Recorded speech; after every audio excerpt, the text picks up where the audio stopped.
You have probably learned the wrong things about angels, not because people lied, but because Scripture itself describes them in ways that don't seem to match. Sometimes they appear as ordinary men, sometimes as beings with 6 wings before the throne, and sometimes as wheels full of eyes, moving in perfect order. So the real question is not what angels look like. It is this: are we even talking about the same kind of beings? If we remain anchored in Scripture and separate the text from later tradition, a much clearer picture begins to emerge. Not invented, not sensational, but precise. The Bible never gives us a single category called angel. It gives us functions, roles, and different kinds of heavenly beings, described in different ways. And once you see that, many contradictions disappear. Angels are created beings. Psalm 104 describes them as spirits in God's service. Colossians 1 says that everything, visible and invisible, was created through the Son and for Him. In Job 38, God says that the sons of God rejoiced when the foundations of the earth were laid, showing that heavenly beings already existed before human history. They are not eternal like God, but Scripture does describe them as immortal. Jesus says in Luke 20 that angels cannot die anymore. Not eternal by nature, but once created, no longer subject to death. This is why angel is not the name of a species.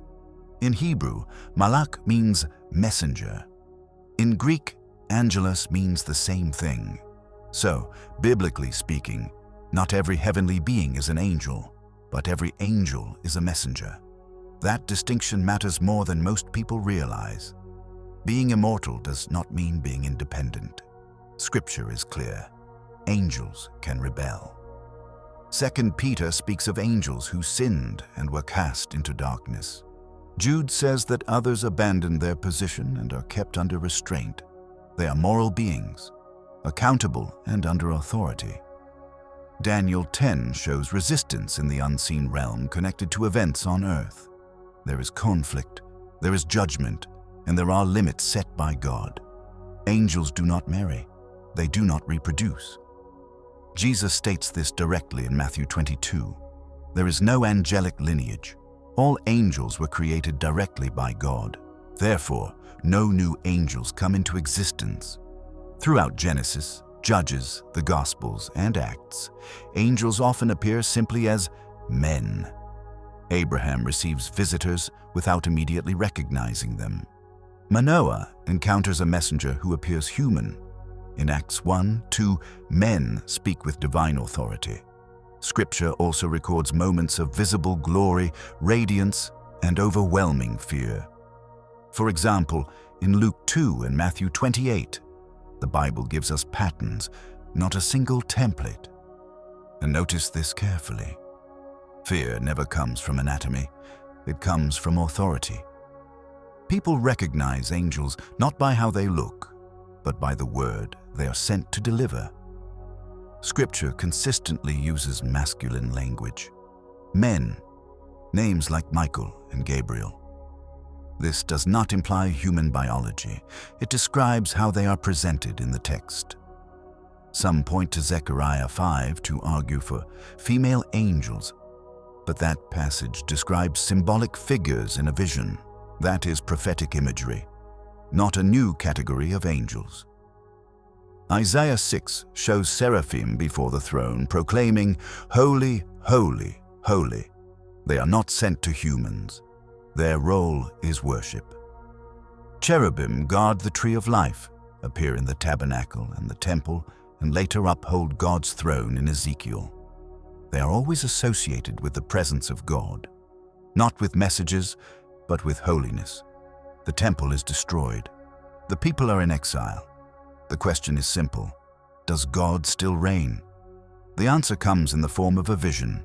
Living creatures, wheels within wheels, eyes everywhere, perfect order. The moving throne declares God is not confined. The eyes, total awareness.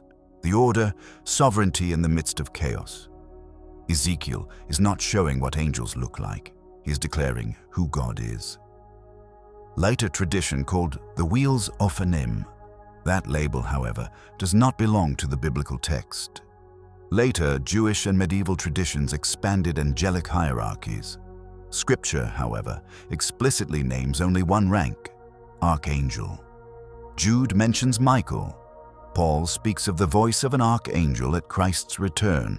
And then there is the angel of the Lord. He speaks as God, receives honor, and yet is distinguished from him. The text is intentional, historically understood as a divine agent, and in Christian theology, as a glimpse of the Word before the Incarnation. Revelation makes something absolutely clear.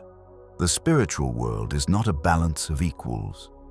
In Revelation 20, an unnamed angel binds Satan, not by his own power, but by divine command. Angels are impressive. They appear, they deliver the word, and they disappear. The Seraphim proclaim holiness, the Cherubim guard the presence of God. Ezekiel's vision declares sovereignty. So, if you're still asking, but what do angels look like, physically? Notice what Scripture does. It gives us real appearances, but it never gives us a single, fixed anatomy. Sometimes they are seen as men, sometimes in radiant glory, sometimes in visionary imagery, theology, not biology. The Bible's point is not to satisfy our curiosity about their bodies, but to reveal their role, their authority, and the God who sends them. So the most biblical answer is this. Scripture shows us how they appear, but it does not define one permanent form. And once you understand that, the descriptions stop feeling contradictory and start making sense. So tell me, which passage shaped your image of angels the most, and why? If this message touched your heart, subscribe to the channel and leave your like. Your support helps this message reach even more hearts. God bless you.